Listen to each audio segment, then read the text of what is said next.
Hard Hat's all about showing up to play hard, doing what it takes to win. If you want to cement legacy, win another. He's your third center. You don't want to pump him up too much, but it's hard not to. This is maybe the most I've ever agreed with you.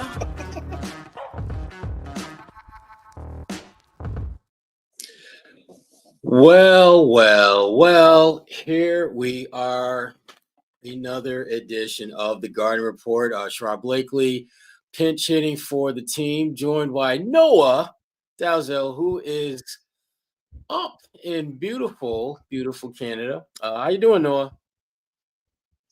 I'm good. I've never been to Toronto before, so it's been a beautiful city. I cannot say the same for the game, though. The game was one of the worst like displays of like fourth quarter basketball I think I've seen. So, just balancing the city and the basketball that we just watched. Well, you can't have everything, Noah. You got T-Dot, great city. It's true. The trade-off is you got a fairly bad basketball game in every sense of the word. Celtics led by as many as, I think it was 21 was what the league peaked, or something like 24 maybe. I don't know. It was a lot. And next thing you know, you've got a dogfight at the very end there. And full disclosure, Noah, I was praying for anything but overtime. Praying that we would not see overtime. It feels as though when overtime in the preseason happens, there's something that you have done to anger the basketball gods, and they're taking it out on you in that particular moment. So normally I'm pro overtime in every environment. I think this might have been the first time ever in my basketball watching career that I didn't want an overtime game, because I just couldn't fathom what overtime would bring, honestly. So I'm with you. I'm with you on that one. No, welcome to the dark side of us who are much more concerned about how these games impact our lives in the actual play. No, I mean, again, you're up there in Toronto. What were some of the things? Let's just start at the beginning of the game. Let's get the fun stuff, good stuff going first. What were some of the things that kind of jumped out at you in the Celtics 107-105 loss to the Toronto Raptors? So I think the first thing is, one of the things I don't like about preseason basketball is that there's like layers of game. Like the guys that closed the game had nothing to do with the first three quarters, right? Like they weren't even on the floor. So we can talk about like the main rotation guys and guys that potentially are going to wear a Celtics uniform, and we can talk about the guys that, the fourth quarter basketball was kind of more centered around. I think big picture, and probably what most people here care about, is we saw Anthony Simons debut, so we should definitely talk about that. It was the first time we've seen him as a Celtic. I thought that we were just talking about this post game, but he had a slow start. He said that he typically has slow starts, which I didn't realize that he typically kind of spends the first half more kind of surveying the defense.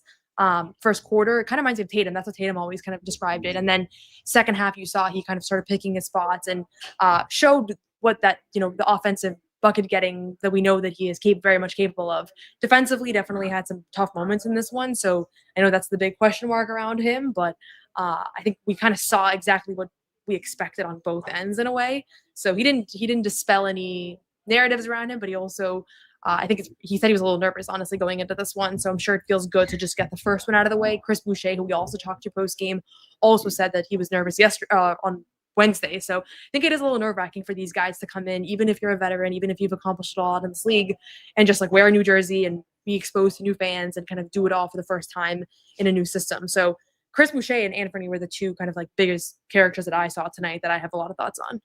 Yeah, well, Boucher, you can kind of understand his nerves, and we're joined by Bobby Manning, just joined us. The thing about Boucher, I think his nerves have more to do with just the location than actually being a Celtic and playing, a preseason game with the Celtics. Having being Canadian, playing for the Raptors, first time he was back since, being on that roster. I think that was, certainly something that was kind of going through his mind. But my goodness. I look up and he's got 17 points in 17 minutes. And he was getting buckets in lots of different ways. Bobby, what are some of your early impressions of Boucher out there? He's one of their two steadiest guys so far, I'd say. Between him and Minot, those are two guys, at least among the newcomers, that you're starting to sense Joe trust, Joe lean on, Joe love. Like, I think both those guys are doing a lot of different things. The tip layup for Boucher, Minot's putbacks, 3 offensive rebounds quickly to start this one. Those are his energy guys. Those are his defenders. Those are his steady, score in different ways other than having the ball offensive players. So that was one of my big takeaways. I said to Noah after the game is those two guys in terms of their role, Minot is the backup wing, let's say, and Boucher is that 4/backup 5. They're the ones running away with their roles right now. And the losers in that are probably Baylor Shireman, right, who's been out there with the garbage, minutes, and Jordan Walsh, who didn't even play in this one with the injury. So I think Boucher's in a really good position right now. Among the newcomers, maybe the best. And I think you remember why he's,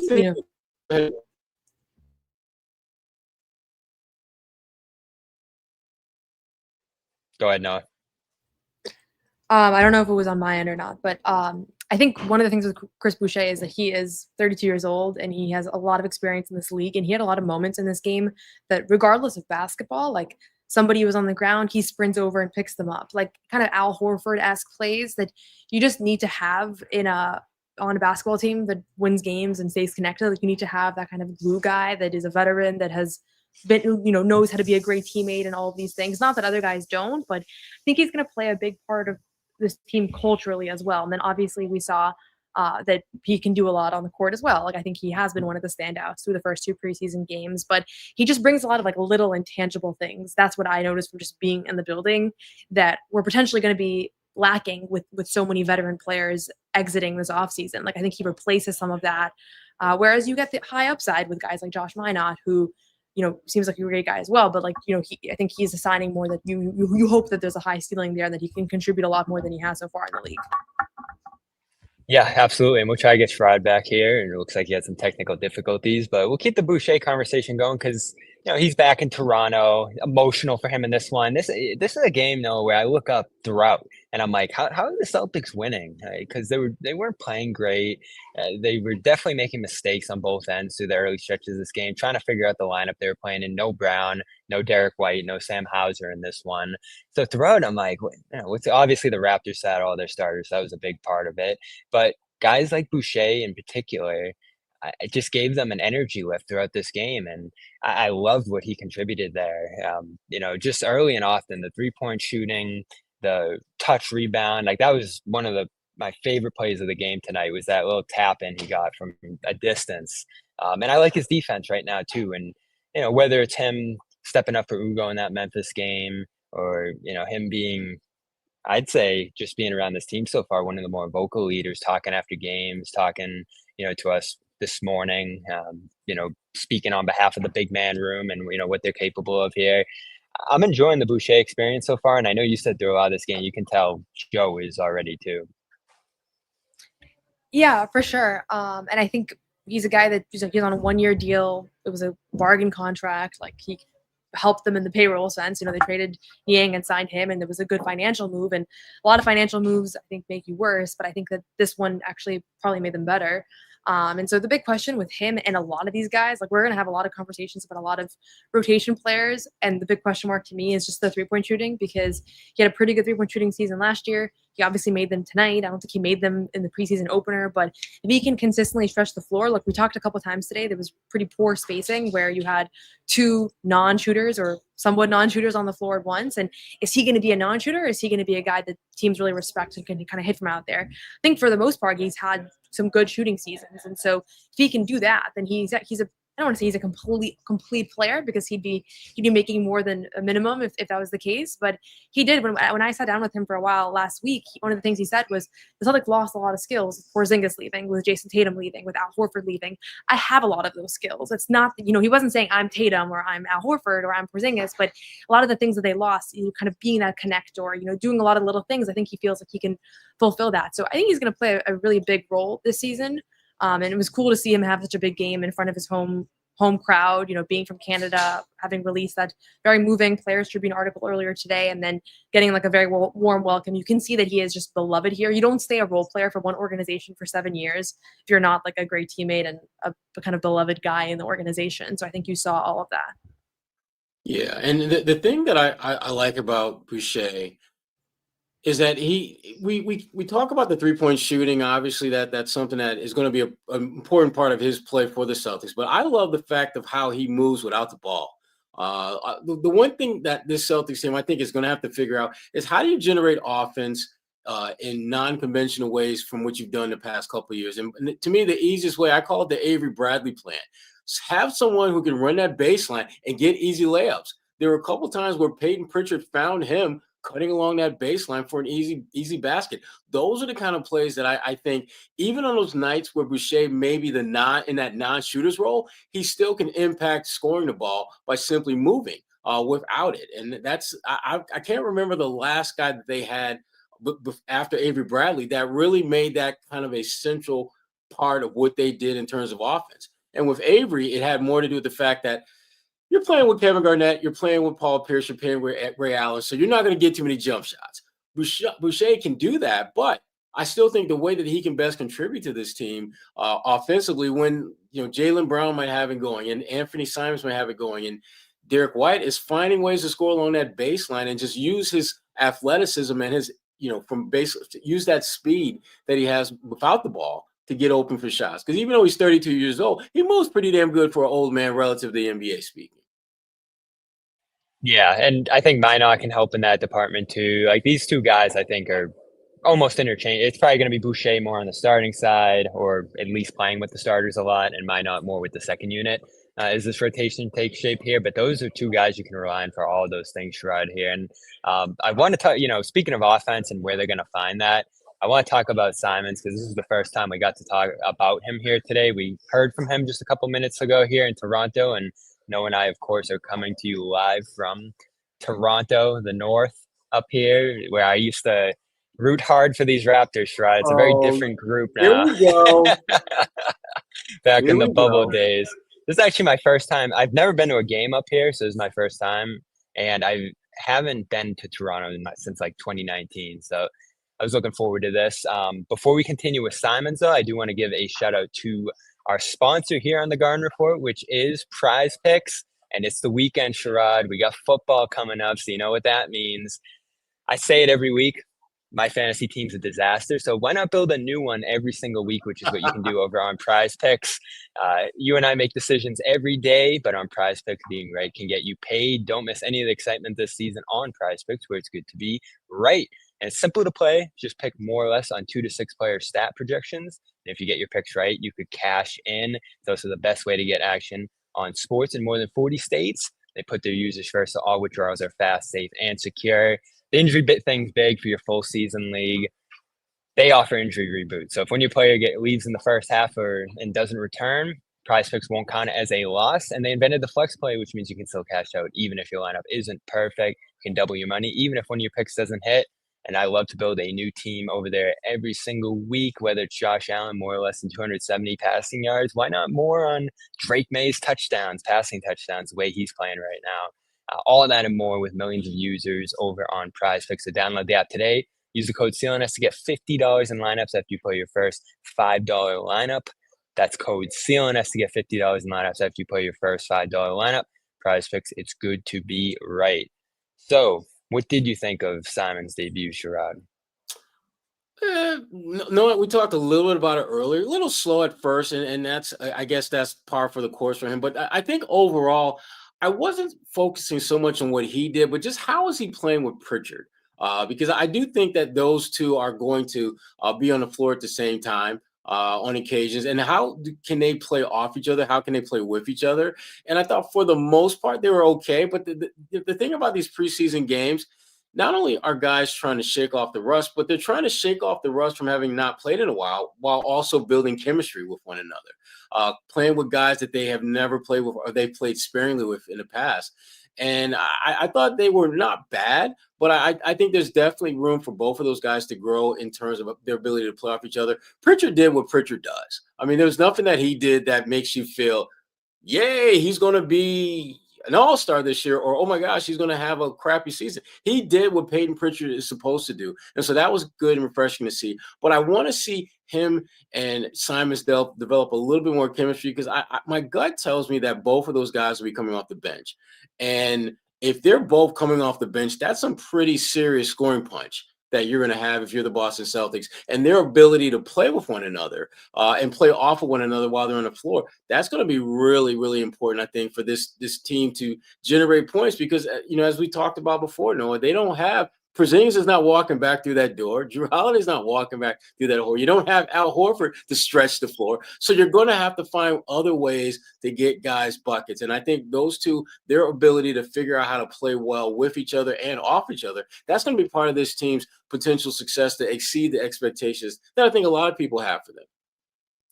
Yeah, I had the exact same thought process as you, Sherrod, where individually he's obviously very talented, and he had a couple possessions where he pretty much just created his own offense single-handedly. And if it was 99% of NBA players, you'd probably be like, that's a bad shot. But I think it's like actually exactly the shot that he's looking for. What I can't quite picture yet, and this is really more on the fact that I haven't seen enough of him than anything he's done wrong, but I can't quite picture how he is going to fit as part of like an offensive system. Because anybody that is, and I think this is just like kind of par for the course for bucket getters in general, like guys like him who are gifted scorers. And if you ask any Celtics player on this team, how's Anthony Simons been? They always say like he is a bucket. Like that is, it's like you could pretty much code what their answer is going to be. But so we know that piece, but how does it work within a system where you're going to have other really good scorers around you? We talk a lot about all the offense that they lost in the offseason. But in the first preseason game, we were reminded that Derek White and Jaylen Brown are two stars, I'm comfortable saying. And so you have those two guys, you have potentially Pritchard, Simons, like that's a lot of offense on the floor. And so it's going to come down to more than just like, he can get his, because that we know.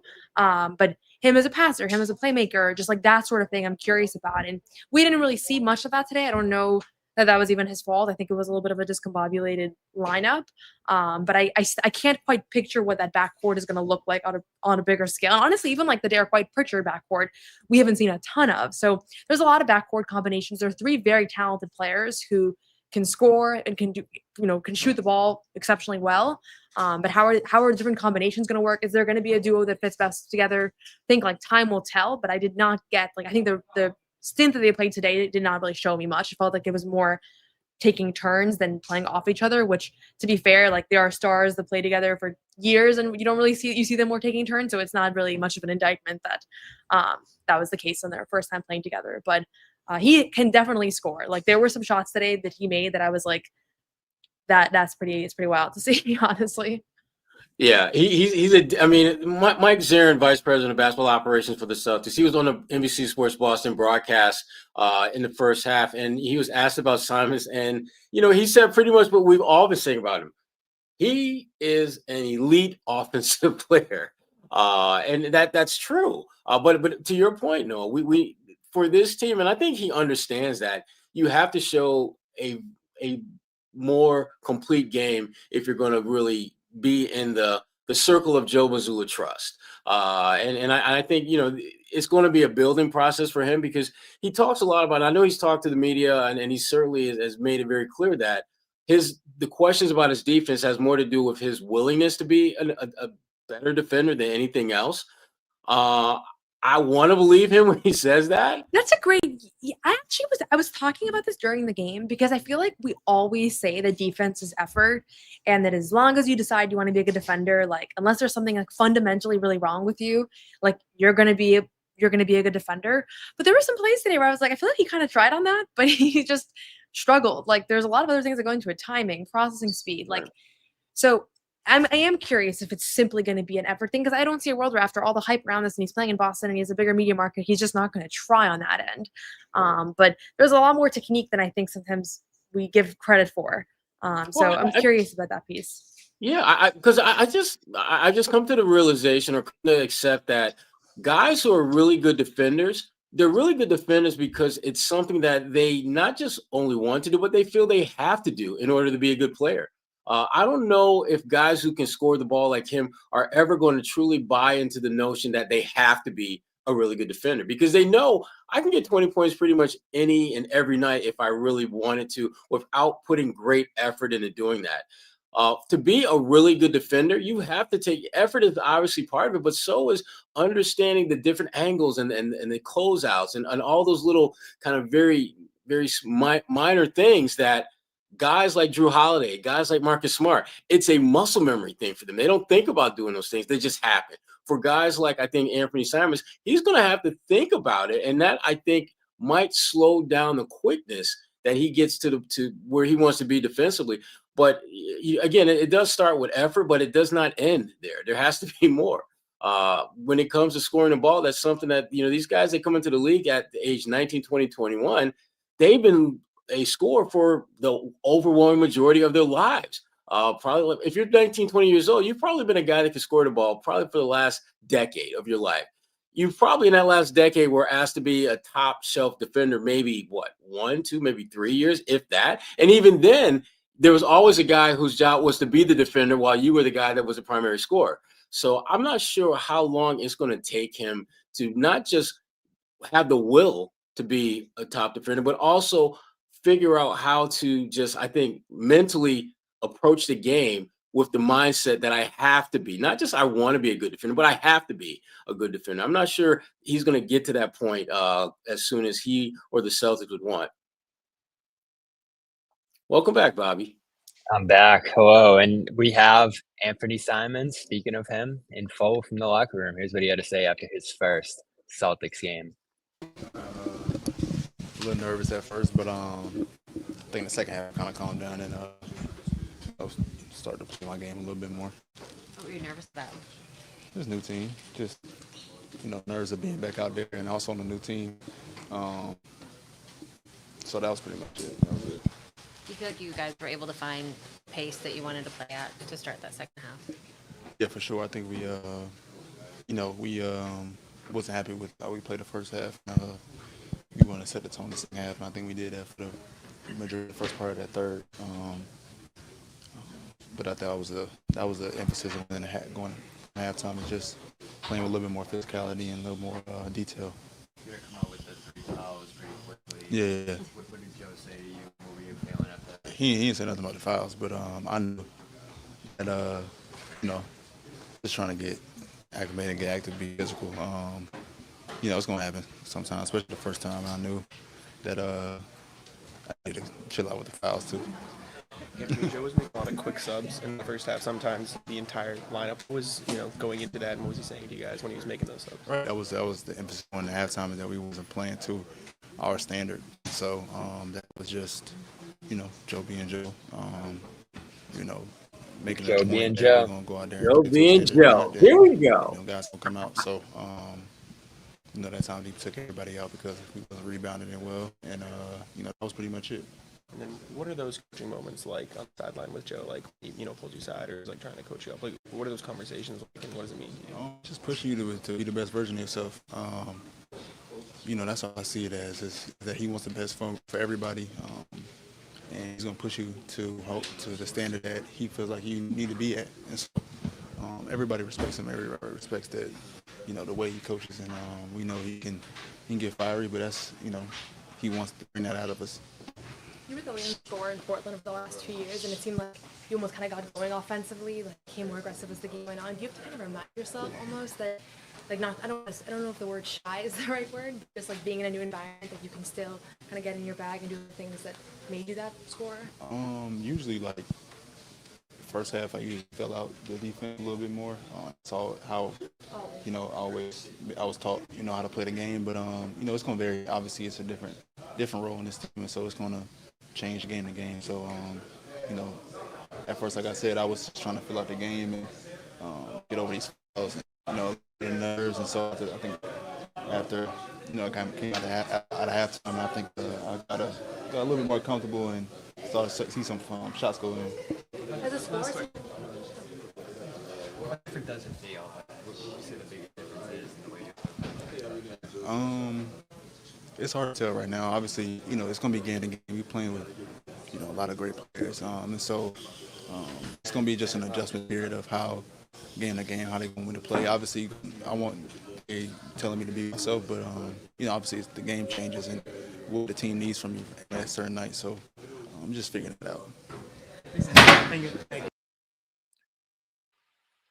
All right. So there's Simons. Nerves hitting all these guys as they play their first games with the Celtics here. And one thing I'll say, Sherrod, too, and I heard you guys talking about Simons, but I jumped off there for a sec. The my turn, your turn thing, trying to figure out how to play with Pritchard, that stood out to me in this game as well. The defense, which we talked about over and over again. It's so hard to judge all this stuff when first game it's no Pritchard, Right. Simons, Kada. This game, it's no Jalen, White, Hauser, which is an even more substantial impact when you think of the offense. So I wasn't surprised to see some awkwardness on that end, and this is what it's going to be if any of those guys are missing throughout the year. It's going to be a real struggle, and this might be a guy who benefits, and I think Pritchard, you could say that about him in this one as well, from having the other guys take on that defensive pressure because they're used to it. And in this game, the Raptors were keying in on these guys. It was really difficult to create offense, and it just ended up being a sloppy game. They turned it over a lot, which was a difference over the last 29 game. times. My goodness. I know a lot of that was late with the bench unit that did it like 9 times. Right. So that was the reason they lost. They played well enough to win, and they did it against a team that didn't play any of their starters. So they're in a difficult spot when it comes to judging them right now. But in terms of just Simons and what we saw from him, slow start, and he figured out a way to pick it up late and play better after foul trouble early. So I'll give him credit for that. The one thing that I'm still struggling with him, and this game doesn't do a damn thing to help me in this regard. And he touched on it a little bit. He talked about just being the best version of himself, something that Joe wants. But I keep finding myself wondering, what the hell does the best version of Anthony Simons look like? Because if you admit that you have not been the defender that you could potentially be, what does the best version of you look like? Is it being a little bit better defender and maybe not as big a scorer? Does it mean scoring more points and becoming a better defender? I have no feel for what the best version of Anthony Simons is going to look like. I think it's being a passable defender. Like I don't think anybody's expecting him to be the stopper on this team. Like they have a few of those guys that are going to take more of that role, and being efficient. Like he's, we know he can get baskets. I always get nervous when a guy's offensive bag looks like his because so many of those shots don't look like they're going to be good shots. But then They look obviously like bad shots. Let's they call look it what like it bad is. shots, but it's almost like the reason I didn't really know how to ask him. Like the reason I asked if it was like he was almost kind of feeling shy because it feels like to come and be on a brand new team and make your debut and wear a Celtics uniform and then to come and basically call your own number and then dribble for 12 seconds and then take a difficult turnaround shot. But then you're probably going to make it because that's your move. Like it takes a level of guts that I think these guys have. That's why he's in the position that he's in, and he's been the leading scorer of an NBA team for the last 2 seasons. But that's not the role that he's going to play anymore. So if he can scale down, but still keep that, be an efficient player and then be a passable defender. Like if he can give you 15, 16 a night on high efficiency and not be a massive liability on the defensive end, like even if he's a little bit of a liability, I don't think he's going to just flip the switch overnight, but that's a win. I mean, would you have wanted to sign him to a $28 million contract? I don't know, maybe not, but he's on he's here. So it's really not about whether you feel like this is the best contract in the world or whether it makes sense for their financial goals. Like I know there's a whole other storyline there, but just as far as him, the person, the player, the conversation that he's having with Joe Mazzulla, like they're not worrying about that stuff. I think if you can just scale down the offensive production, but and not be like a black hole on defense, that's the biggest thing. Because how many times do you see teams where there's just one guy that's being hunted over and over and over again? And if you can hold your own, it can turn into an advantage because I think NBA teams love to over rely on hunting on the worst defender on the court. And next thing you know, they're actually going away from their own actions because they're obsessed with going at Sam Hauser, and Sam Hauser's holding his own. So like being a quote unquote liability defender can turn into an advantage if you are passable. And if you're not, then it's a disaster. So that's going to be the biggest thing for him. And I think the early fouls to me were almost like overexcitement to show like I'm going to play hard on the defensive end. Yeah. And like a little reckless, but I think his heart was in the right place. That's kind of like probably why he found himself in that position. Yeah, and I didn't look at those fouls, and I asked you guys too. I was like, are they targeting him? Because the fouls racked up so quickly, I didn't even get to fully grasp what was going on. And it wasn't like it was just excitement or over exuberant, a couple plays like that in the early going there. It wasn't like the Raptors were like, our game plan is going to be to get Simons in every single action and we're just going to play him off the floor right now. And it showed too in how quickly Joe went back to him after that. I mean, he was back in the game a couple minutes later, which if he was not given the commensurate effort on that end or things were going sideways, he would have kept him out of the game. I'm almost certain in a preseason environment, certainly. And we had the debate, Sherrod, over whether Joe will even be able to pull him from regular season action, just given the depth on this team and at that position. I think there is a case that you're not going to be able to keep him out of games for too long if you're trying to win here. So that was interesting. And I also thought, speaking of guys coming in and out of the game, Sherrod, and Jack, who was here, was asking about this. the subs in that first half were crazy. Got 5 guys off, 5 guys on. And, a couple rebounding sequences where he was just pulling everybody off the floor, looked frustrated with them. And he said after the game that wasn't like discipline / frustration with the lineup that was in there. They were just trying to keep fresh guys on the floor to play fast, which I found hilarious, Noah, because 2 weeks ago he was telling us that's not what they're doing with the subs. Now, because we were saying it was potentially his frustration with the lineups, he's like, oh no, we're doing hockey subs. We're just trying to keep fresh legs in there. So I don't know what to believe on that front, Sherrod. What do you think it was? I think it was frustration because and I think Simon's kind of alluded to that in his comments. There's certain things they just weren't doing, and they did a better job of that early in the third quarter. And I hope, frankly, I'm glad that Joe's doing that. I'm glad that Joe is making it very clear that no one should feel comfortable with their minutes. If you're not playing a certain way, if you're not delivering or producing or giving the kind of effort that he's looking for, he's going to yank your ass. And I like that. I think these players need to feel uncomfortable because, to me, through that discomfort, they're going to play with a little bit more focus and they're going to need that because when you start looking at this Celtics team, and we've done this already, look at them relative to other teams in the Eastern Conference. If you're going player by player in terms of talent, they're not going to finish in the top 3, top 4. For them to have a season that exceeds expectations, which to me would be finishing and being a playoff team, they're going to need guys to play with a little bit of edge. You're going to need guys to just, frankly, play as if they are playing for their basketball lives, that their minutes are not going to be given to them. Jaylen Brown knows he's going to play 30 minutes a game unless he's getting foul trouble. Derek White knows he's going to play 30-plus minutes unless he gets in foul trouble. Luka Garza shouldn't feel comfortable if he gets 15 minutes on Monday that he's going to get 15, 20 minutes on Thursday. Chris Boucher is probably going to play a decent amount of minutes, but he's another one that shouldn't feel comfortable. Everyone on his roster, not named Jaylen Brown, Derek White, or Peyton Pritchard, should feel as though their minutes are going to be potentially wiped out if they're not giving great effort and focus and producing. And I think to me, that's the only shot this team really has of building a level of play that's going to be consistent enough for them to compete with the big dogs in the East this year, because they're not one of them. They're just not. What do you make of the subs, though? And again, I want to say 15 in the first half. That's awesome. In the first quarter. Not the Boston Bruins, but the Boston Celtics. That's right. It did feel like, anecdotally, it was specifically centered around rebounding. Like when they missed, especially defensive rebounds, Joe kind of jerked over to the bench and would oftentimes pull the guy who was most at fault on that missed rebound. So that's what it felt to me. It's, I never want to say for certain because obviously I can't hear the conversation. If we were in Memphis, I might have actually been able to hear it because we had courtside media seats. So actually, maybe I would have had more insight. I'm not going to stop talking about those. I can't stop talking about it because it does give you a completely different experience, to be that close and to hear the conversations that are taking place. But in any case, in Toronto, we didn't have that, but we did have insight from 2 players in addition to Joe Mazzulla, because Jack got multiple opinions on this.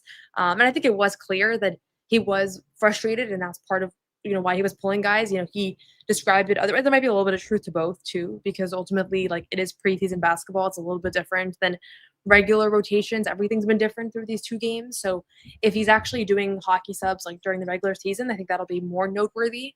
I also am curious.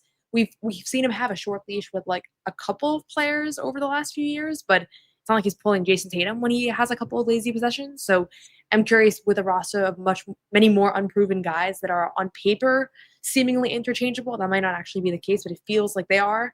I wonder if he's going to change that approach as well, just pulling guys and using that as motivation, or even just not even to send a message, but purely you're not playing well, so we're bringing somebody else in, because it's not like you're a 5-time All-Star and we're just going to ride with you till the buzzer. I think we're going to see a lot of different players close out games. We're going to see a lot of different lineups close out games, kind of whoever has the hot hand, whether it's offensive or just has been playing well. Joe's probably going to ride with those players in a way that's different from previous seasons. So I think there was a little bit of truth to both perspectives, whether there was the hockey subs or whether it was he was getting frustrated at guys, but it was completely different to watch. I couldn't even keep track. Sometimes I'd be like, wait, Ugo's out. Oh, he's in, and a couple of times I even watched, is he pulling a guy and immediately telling him something? And he didn't always. There were some times where he pulled Ugo for 1 minute and nobody even talked to him, and then he went back in. So I don't really know what to make of it, but it is it will be interesting just to see what the rotation looks like, because I don't really have a good sense of these are the 5 main guys and these 2 guys are going to play 20 minutes a night and he's going to be battling for the last spot and these guys are out of the rotation. Like we're still really in the early stages of putting the pieces together, at least externally. Maybe Joe knows, but we don't really know that yet. I don't think Joe knows. He might not.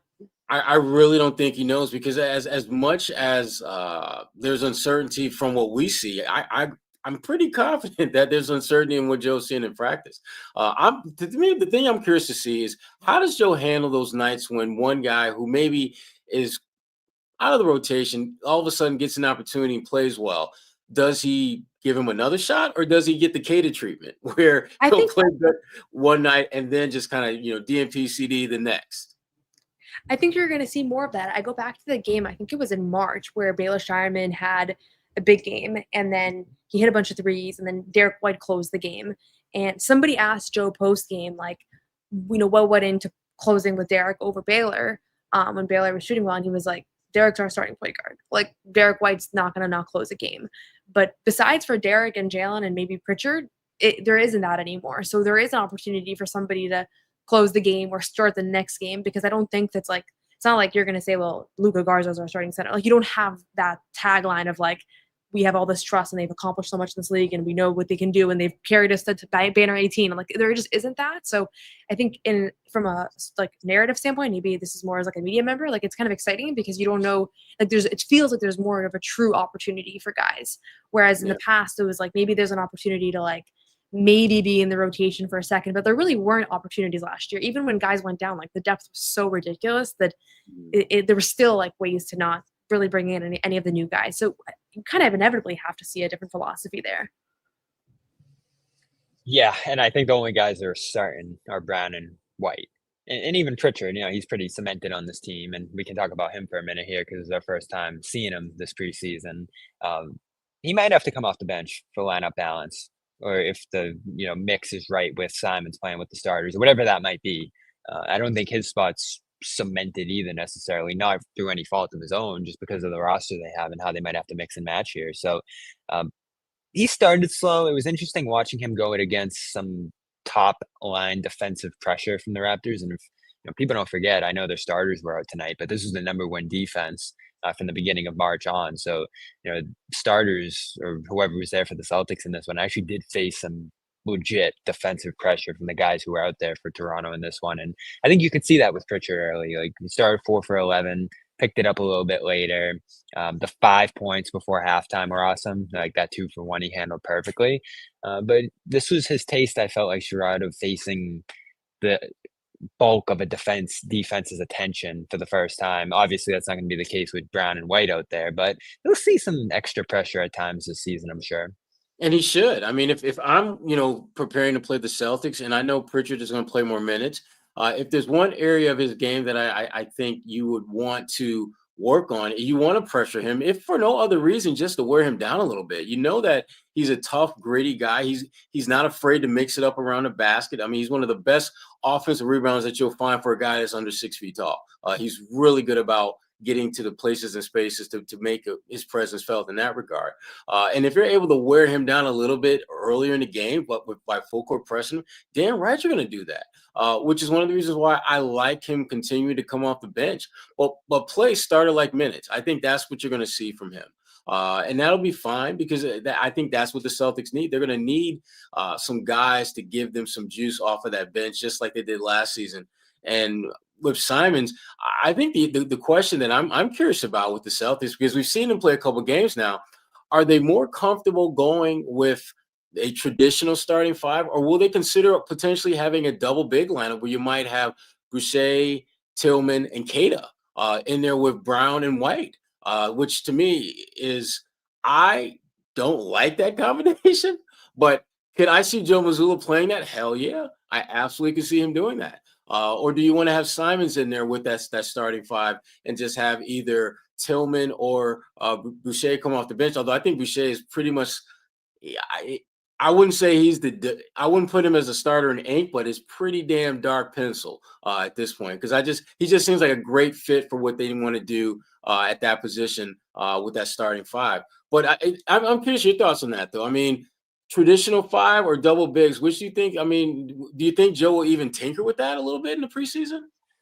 It's tough for me. I've gone back and forth on it because I feel like Hauser deserves to start as well as Pritchard, but maybe Boucher makes more sense over Hauser. And where does that leave Hauser with the second unit and Simons if they're left off the bench? So they might have to compromise a little bit, or at least start the season with Pritchard and Hauser out there because those guys are the more experienced group. I know you've felt that way. I think, Noah, that Pritchard, Hauser, and the guys who have been here probably more likely to start than Simons and Boucher, but I think there will come a time where it's like, all right, maybe that Boucher group looks a little better.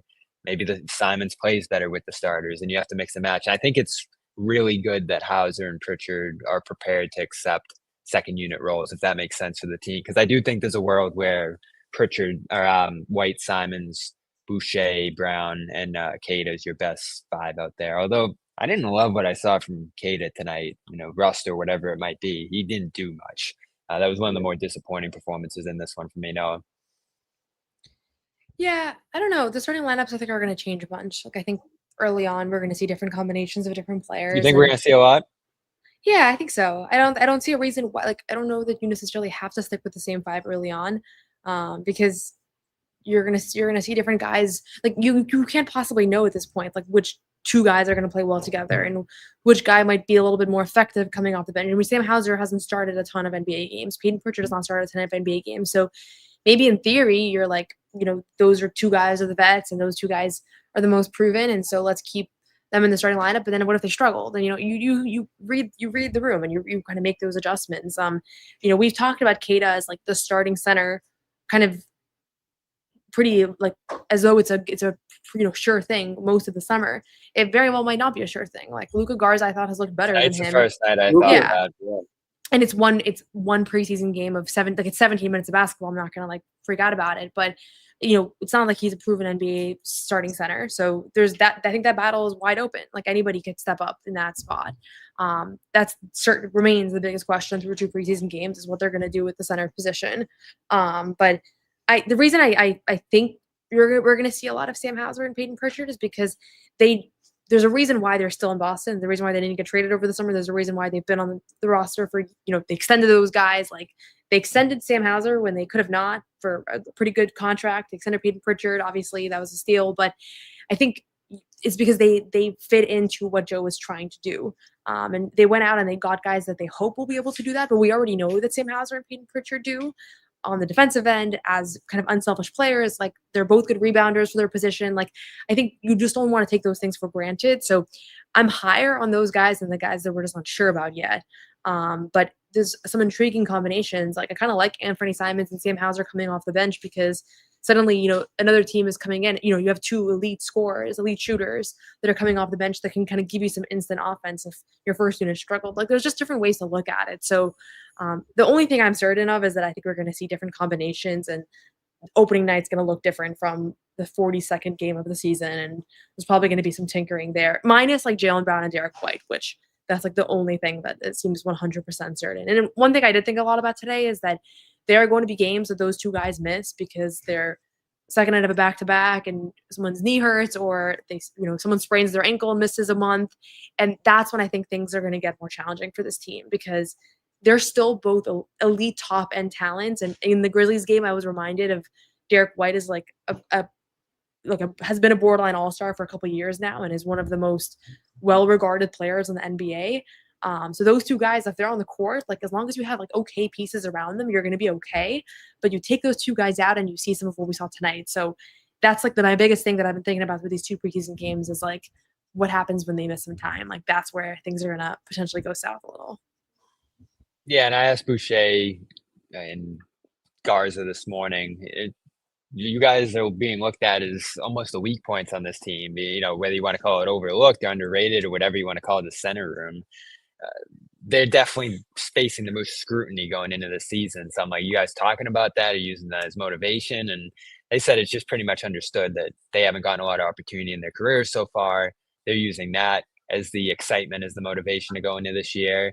And it's true. Boucher's come off this Toronto bench for a lot of his career. He's probably going to have to at least play starters minutes in Boston. Keita, we know the story there.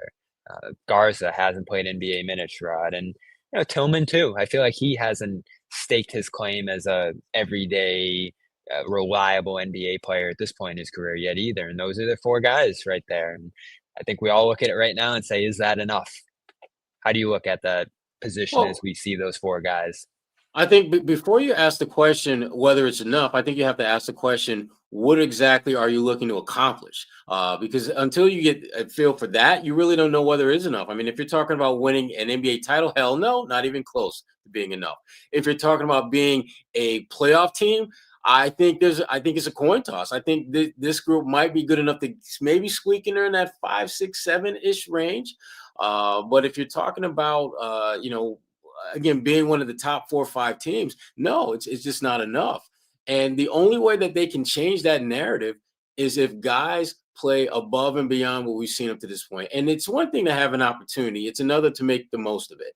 And that it remains to be seen. Luka Garza is, to me, in these first 2 games, he's been like the biggest revelation for me on this team as far as the consistency and the effort and the production that they're getting out of him in not a ton of minutes. I mean, this guy is pretty much getting you doubles in very low, very efficient minutes. You remember that the first game in Memphis, he had a double and took 3 shots and did a great job on the boards. I think it's the first time he touched the ball in that Memphis game was on an offensive rebound or a ball that he kept alive.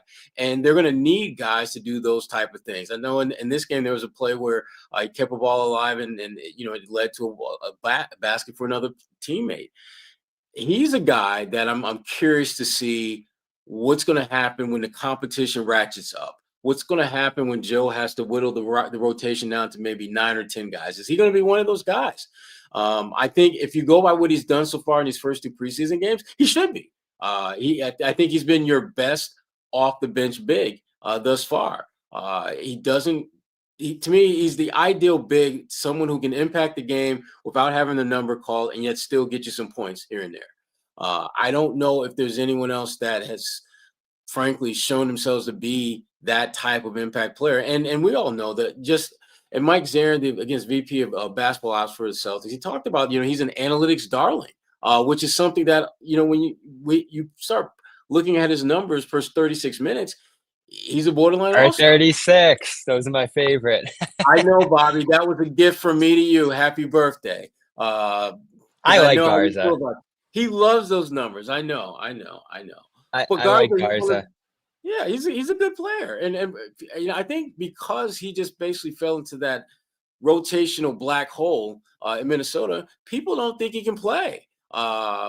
Yet here's the first opportunity where he's legitimately got a chance to play. You look at the guys that he played behind in Minnesota, there aren't a lot of guys that would have played ahead of, Carl Anthony and the kid, the 6th man of the year kid and Julius Randle. And there's some really good players at his position that were borderline all-stars or guys that were in the running for accolades throughout the league. So this is his opportunity. And I give him credit. The first 2 preseason games, he's done as good as you can possibly do for a guy who doesn't have a defined role yet. And I'll just add, I think it's not just what we've seen. Like we've heard, it's always a tough question because it's like guys don't really like to call each other out as far as like, oh, this guy's been amazing, this guy's been bad. But his name's come up a bunch from different players. Like I think Derek White, Jalen Brown, a couple guys have brought him up. I can't remember exactly who, but at least 2 or 3 guys said that he was one of the biggest standouts from the weeks leading up to training camp and training camp too. And I've heard a lot of good things about just the way that he has battled in those moments as well. So I'm not saying like this is now your starting center because he played better than Keita in a 17-minute stretch. But there are things that he brings to the table that Keita doesn't, and vice versa. And I don't know if it might come down to some matchups where one guy just matches up better in a certain night, and now Luka Garza is playing 35 minutes. But this is a slam dunk for him. Like, if you are him and you have been in the league for the last few years, we all know he accomplished a ton in college. He's been buried on the bench in Minnesota. He's done pretty well in really small stints. Like, you now have, like, the most blank slate opportunity to prove that you are an NBA player that you could possibly imagine, because you're not just on a really bad team with a bunch of bad players that's going to be the worst team in the NBA, and therefore even if you do have a pretty good year, nobody's going to take it seriously. Like, if he has a really good year, he could be a part of the Celtics making the playoffs. He could be a part of playing alongside high-profile players in a big market. Like, the opportunity is enormous. He seems like really happy every time we talk to him. Like, it seems like he's energized, and he recognizes what's at stake here. So, like, I keep thinking if you could just give him like Kata's hops, like this guy would really be so good. Because You combine Kata, Tillman, if you combine those, and if you combine every Boucher. center on the roster, that would be great. But yeah, it does feel like his vertical is like the one thing where sometimes around the basket, I'm used to whoever the center is for the Celtics just get a little higher than he does. And listen, guys overcome different, height, slowness, whatever it is. So I don't think it's like the biggest issue in the world. But there's whatever he lacks in athleticism, it seems like he currently has in some other craftiness and other aspects of his game that, again, anytime somebody has the legendary career that he had in college, like, I know a lot of times it doesn't translate over to the NBA, it's a different league and all that, but there's something within him that is great, and if you can find a way to bring it out, it's not going to be the first time that he's playing high-level basketball. So I'm curious about him for sure. He is one of the most intriguing guys to come out of these first 2 preseason games. And the funny thing about him, though, is that a lot of the questions and concerns that people have about him now that he's in the NBA were the same questions and concerns they had about him when he was in college. Doesn't jump real high, not the most athletically gifted player on the floor. And yet all he did was just find ways to rebound, find ways to score, impact winning in a positive way. And if you're the Boston Celtics and you're looking at what you're paying him and what he could potentially bring to the table, you're feeling pretty damn good about him on your roster.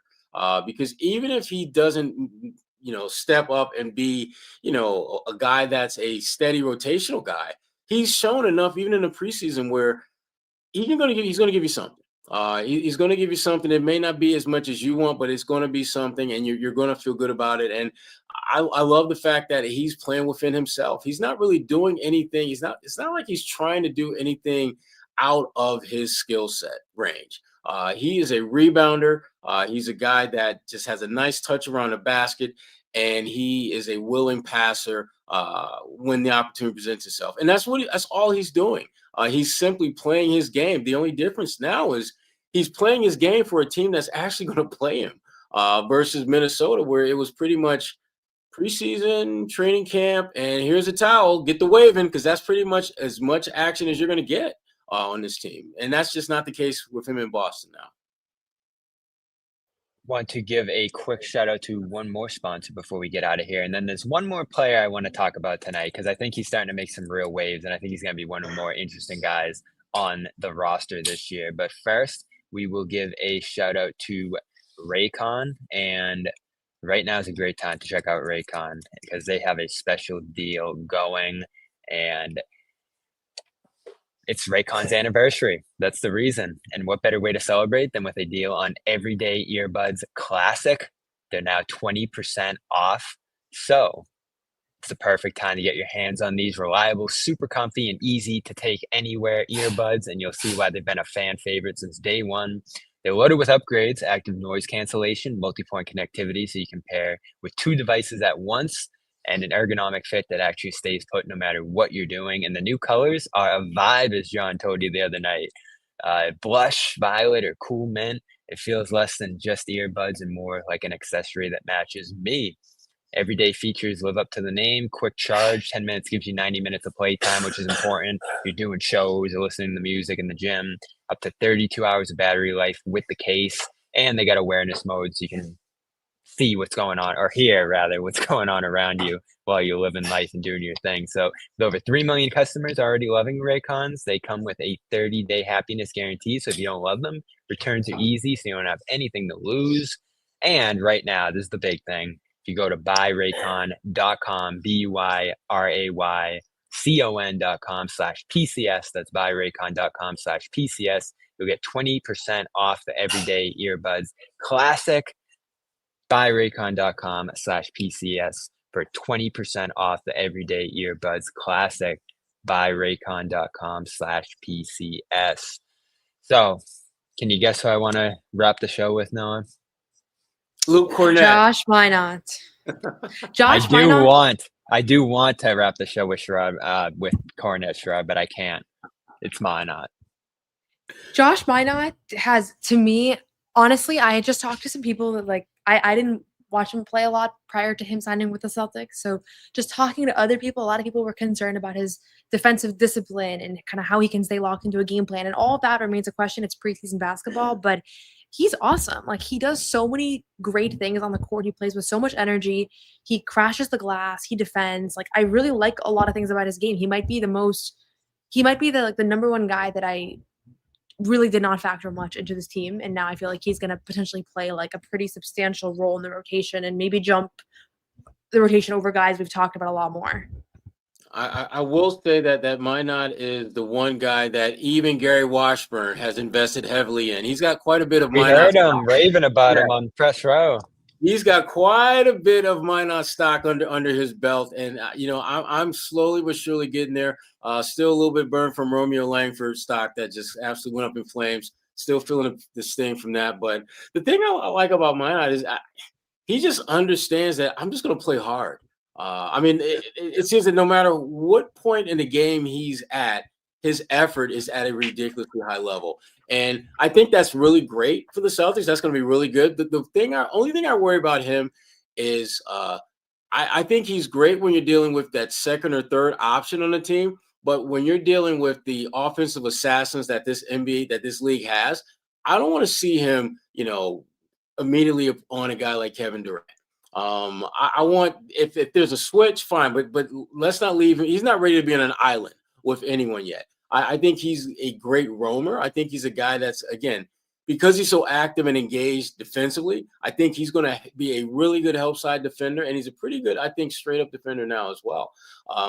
With him, I don't care if he's not shooting the ball, because I think he's the one guy that they have now who doesn't need to touch the ball 1 minute to be a difference maker on a night in, night out basis. I think his athleticism, I think his just ability to be a disruptor, I think those are the qualities that Joe Mazzulla absolutely loves. And I think of all the new young guys, I think he might enter that Mazzulla circle of trust sooner than most, because he does so many of the little things that I know Joe Mazzulla absolutely loves in young players, in any player, but particularly young guys who he can develop and grow to do even more going forward. Yeah, and I'm worried about Walsh with him. Injury now. Missed this game tonight. I don't know if that was injury related. I think he didn't dress Noah, right? So I think it was. This is a guy who's here to play the same kind of role Walsh could claim, and he's doing a great job with it. Now, I don't think he can play center. The roaming thing's a perfect way to put it, Sherrod. I think he's going to be helping a lot with the rim protection. Right. But to get on the floor, he's going to have to hit the threes probably, or find some other way to score, which he obviously did tonight, hit a three as well. So he's figuring out how to fit in. And I think on this team, that's the most important thing. He's not an ideal fit right now. I still think he's more of a bench player than a starting caliber player just because of the position he plays. But I like what I'm seeing so far. And someone asked in the chat, what deal did they get him on? 2 years at the minimum with a second-year team option. So if this is a guy that they found who can be part of as we said, the plan for next year, that's a huge steal if they found a guy who's going to give them rotation minutes this year, even if he's not a huge part of a winning team this season. I feel really good about where he's at right now. And I do want to throw, someone said in the chats, I do want to throw this name in here too. Unfortunately, Baylor. I didn't love what I saw again here tonight from him, Noah. This was another tough Baylor night. Here's the thing with Baylor. So I've talked to him. We've interviewed him about his game and his style, his play style. He's a player that at his best plays with swag and confidence and freedom. And I think you saw that in the G League quite a bit. You saw that during that March heater that he was on with the Celtics, where he's coming off the bench and hitting threes and talking trash and acting like he's a superstar when he's barely played in the league. Like, I think that's Baylor at his best. And Baylor had a very rough preseason debut after a rough summer league, and we had a good vantage point. Joe Mazzulla was very critical to him. Gary asked him about it pregame, and Joe actually was pretty explicit about like the things that went wrong there, which you can watch that pregame press conference on our channel here. But he looked so tight to me today. Like, he didn't want to do the wrong thing. He took a lot of bad shots in game one. This time he drove to those same spots, but then he didn't shoot and he almost traveled and he forced a bad pass. Like, he might not work out. He might not end up being a great NBA player. Like, he might just be lacking the shooting skills to make up. Noah. Come on. Bobby, I'm in the middle of sentence. I'm not giving up too soon. But regardless of that, I just think what we saw right now is that it's not about like, it's just not about like the fact that he is now a bad basketball player because he went 2 for 9 and 3 for 13 in game 1, because we're not seeing him like get a fair shot right now. Like, he is so in his own head, and all of these guys, like, when you're a fringe NBA player and you're in your own head, it's just like, it's not going to work. Yeah. And so I don't like evaluating these guys harshly. And I know it's like, it comes off kind of soft, but I don't like evaluating them harshly when we've seen such small sample size. Like, we can have these conversations a few months into the season, but this was a guy that literally overthought every move that he made in this game. And so I don't know. I don't really know how do you evaluate that from a basketball standpoint? Like, I don't know. Well, I think you actually know you hit it on the head. He is in his head, and that's the problem. That's the problem. He's going through what every NBA player at some point goes through. You go through struggles. That's just part of being an NBA player. The good ones are able to just get out of that funk. The great ones are able to get out of that funk quickly. And so if he's going to be a good NBA player, he's going to have to just basically do the things that you can do. You're a shooter. Here's a thought. Shoot. Keep shooting. You could literally see the wheels turning in his head when he was out there. I mean, he looked He's trying to do too much. He's trying to do too much, and he's thinking too much. That's the biggest thing. He's not so much trying to do too much. He's thinking about what he's trying to do too much. Basketball, and you all know this, so much of what you do is a muscle memory thing, where you're doing things, you're acting on just simply what you're supposed to do, because you know this is what I'm supposed to do. This is how I'm supposed to carry myself and attack and be vigilant without giving it a whole lot of thought. I just do it. And he's not there yet. I think the struggles have almost they've slowed down his growth, and he's got to get out of it, man. He's a better player than what we've seen. We know that. But to me, the big question is, does he know that? Does he still believe that? Does he still have the confidence that he could be a good NBA player? Tonight was a bad night for him. There's no question about it. Even if his numbers, people say, 4.6 rebounds, 6 assists. The numbers, those numbers aren't, the kind that you write home about. And frankly, they were better than his play. I didn't think his play was that good, even with those numbers. So he's got to get back to just simply playing the game, doing the things that he is capable of doing, being a guy that can knock down shots. And once teams adjust to that, become the playmaker that we know he can be, and be solid defensively. One thing I would like to see him not do defensively is try to draw charges. It just doesn't work for him. It just doesn't work. Leave it to Garza and White. It's a blocking foul 99% of the time when he tries to do it. Even if, he fouled out of this game. Right. Against a team that, let's be honest, it wasn't as if they had, Scotty Barnes guarding. He wasn't guarding Scotty Barnes out there. So fouling out against Toronto, not a good look, especially when they're not playing any of their they're not playing most of their main guys, certainly their main wing guys. He's just got to get out of his head. I mean, plain and simple. Yeah. It's a tough start for him. Tough to see him out there in the garbage time minutes too. I think that says a lot, but I'm not giving up. And on this team, I think Noah said it well earlier. Guys get hurt. Guys lose their position or start playing poorly. A lot could fluctuate throughout this season. I think that's where you start to see Shireman back in the mix. But for now, it looks like he's fallen out of favor in the rotation, at least compared to guys like Minot and Boucher and other guys at his position. They need some ball handlers. They definitely need some shooting at different points. So I'm not ruling him out. I still love his game. I still think there's a spot for him here, but it's been tough to watch the first 2 games. So he's definitely on the downside of things. Didn't love Cade in this game, but I liked how Simons fit in. I liked how Garza's, ingratiating himself even through some ups and downs. And obviously you like what Pritchard, Brown, White are giving you through the first couple games here as well. And Boucher, who's looking like a nice find from these Raptors. But Raptors steal this game from the Celtics, win 107-105. Spare us overtime, which was great. It'd be midnight right now if that ended up happening. But Mogbo hit the game winner here, and the Celtics fell to 1-1 in the preseason. Check out Simon's. Boucher talked as well, and Joe Mazzulla's reaction to this one, which I was curious to see. You can go find that over on the CLNS Media YouTube channel, Celtics All Access. For our continued coverage out here in Toronto, we'll be back on Sunday against the Cavs, who hopefully will play their starters and their regulars to give the Celtics a real test here as the preseason winds down. Celtics will see the Raptors again next Wednesday as well. Thanks to Sherrod. Thanks to Noah out here in Toronto. We'll have more from this game over on Celtics All Access, so check that out. Check out the WNBA Today page because their season just ended over there on the women's side with the Aces winning the championship. Did they end up sealing that out, Noah? They did, yeah. 4-0 sweep, and I had the other team winning the series. So Oh boy, I wasn't going to say it.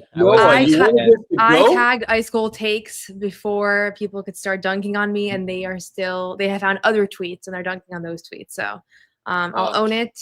That was a bad take. Oh no. Honestly, in hindsight, you win against the GOAT. Asia's the GOAT. How did you do? Wow. You know why? Because they were in overtime in Game 5 against the Indiana Fever without all their best players. So I was like, I'm not convinced by this playoff run. And the Phoenix Mercury, meanwhile, unseated both of last year's finals teams. But that was limited logic. So I went against the GOAT. I won't do it again. I'm probably going to pick Asia Wilson to win the title the next 7 years, regardless of circumstance. So they have that Warriors thing, that Patriots thing, that all the dynasties. They just find a way to stay on and keep going, even though they lose some pieces and everything else like that. And it helps when your best players there too through all those runs. They're 5 Hall of Famers on their squad. So they're deep. And the coach is great too, obviously. So I love that team. I love this season. Another great year for the WNBA. And of course, there's a lot of stuff coming in the offseason. So check out Noah's work over on that channel. Check out the Pats guys on Sunday. They got some good stuff coming up. Saints. 1 o'clock, I believe, is the game this weekend. And, of course, the Bruins are underway as well. So subscribe to Bruins Ringside for all of that. We got everything covered here on CLNS Media. Check out Sherrod's Big 3 podcast with a new episode coming pretty much every week over there. And show our sponsors some love. Prize Picks code CLNS gets you $50 in lineups this weekend on the football games after you play your first $5 lineup. And Raycon. BuyRaycon.com/PCS gets you 20% off their everyday earbuds. Classic. Love it. That's it for us here. And we will be back on Sunday in Boston, Celtics Cavs, with a new cast here on the Garden Report as the preseason continues. I'm Bobby Manning, and this has been the Garden Report. Peace. No one's sneaking a vegan brownie by me, I'll tell you that. Okay, you know what, John? We're going to do it. You have to feel that way too, Bobby. I have to feel that way? Let's slide Al over and make Luke your first center. Bobby, we gave you Luke an hour early. We're not going to end this on a damn conversation about Luke